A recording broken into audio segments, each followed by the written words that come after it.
Friends,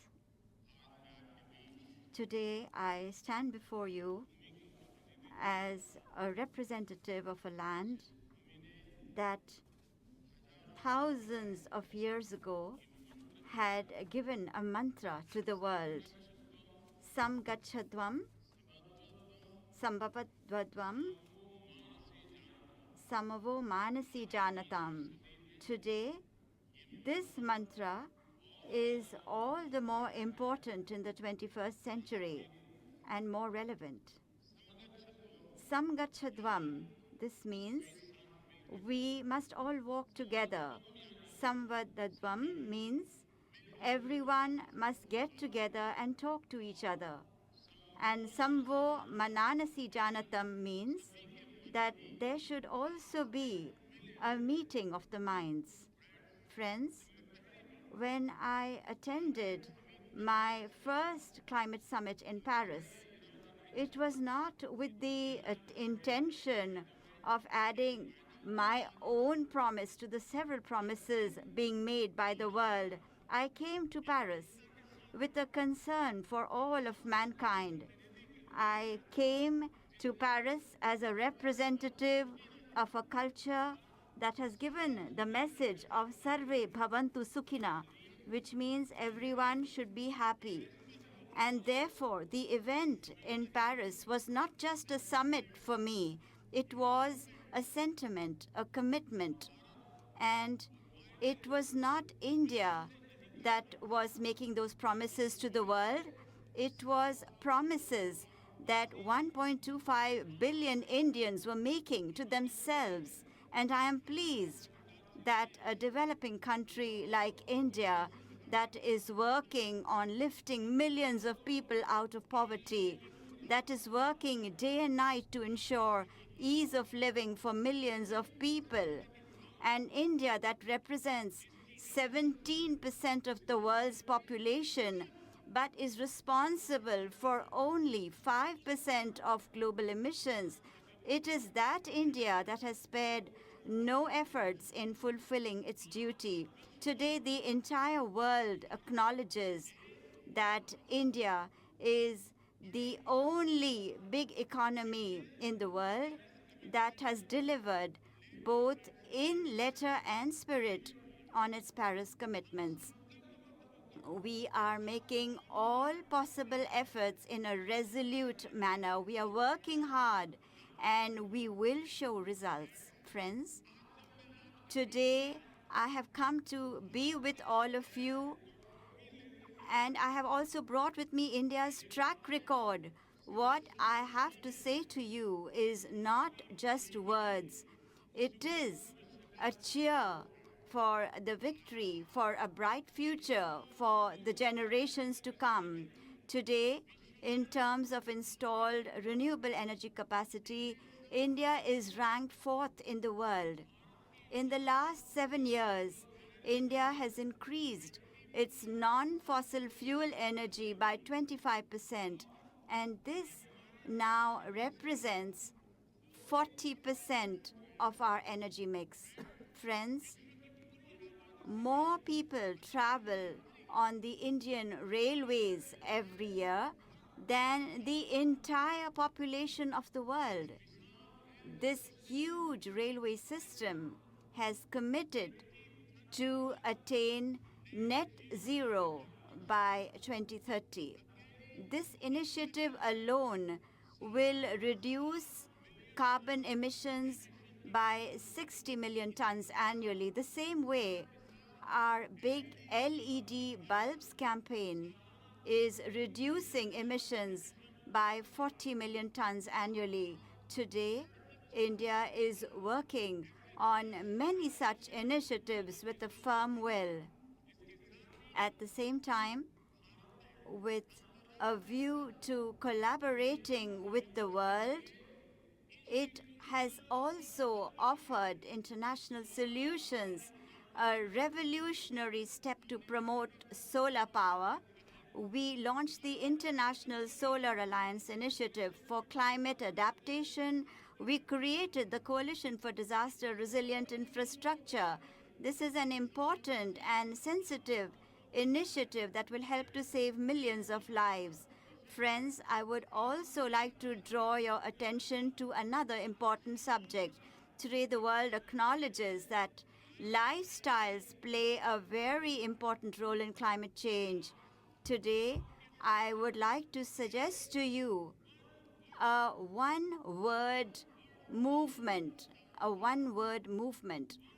This one word, in the context of climate, can become the key basis for one world. It can become the foundation for it. And this word is life, L-I-F-E.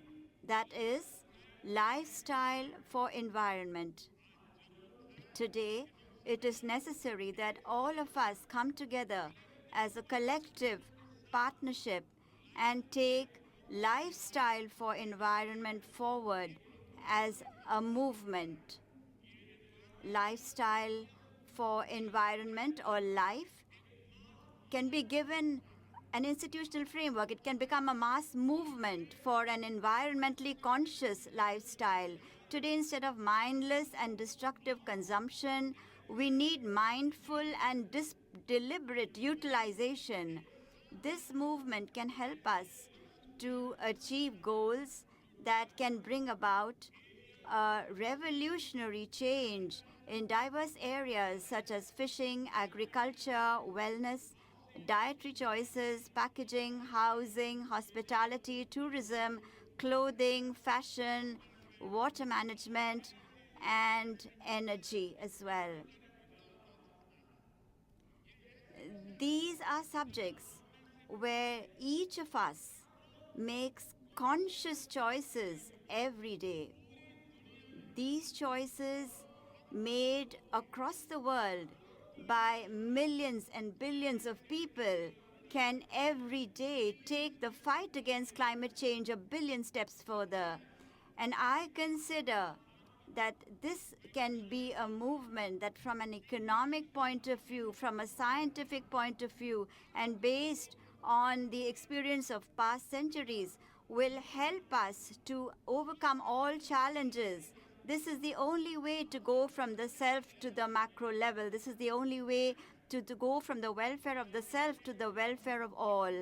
Friends, during this global brainstorming on climate change, I would like to put before you, on behalf of India, 5 key points to fight this challenge. It is a gift of 5 elixirs. Firstly, India will increase its non-fossil energy capacity to 500 gigawatts by 2030. Secondly, India will fulfill 50% of its energy requirements from renewable energy sources by 2030. Thirdly, between now and 2030, India will reduce its total projected carbon emissions by 1 billion tons. Fourthly, by 2030, India will reduce the carbon intensity of its economy by 45%. And fifthly, by 2070, India will achieve the target of net zero emissions. These 5 elixirs will be an unprecedented contribution by India towards climate action. Friends, all of us are aware of the reality that the promises made so far on climate finance have only proved to be hollow. As we are all increasing our ambitions with respect to climate action, the world's ambitions with respect to climate finance cannot be at the same level as they were during the Paris Agreement. Today, India has resolved to move forward with new commitments and with a new energy. At such a time, climate finance and the transfer of low-cost climate technologies becomes even more important. India expects developed countries to make $1 trillion available as climate finance as soon as possible. Today, as we track the progress on climate mitigation, in the same way, we must also track climate finance. Justice would truly be served if pressure is put on those countries that have not lived up to their climate finance commitments. Today, India is moving forward with a great deal of courage and ambition on the subject of climate. India also understands and shares the pain of other developing countries and has continuously been vocal about their expectations.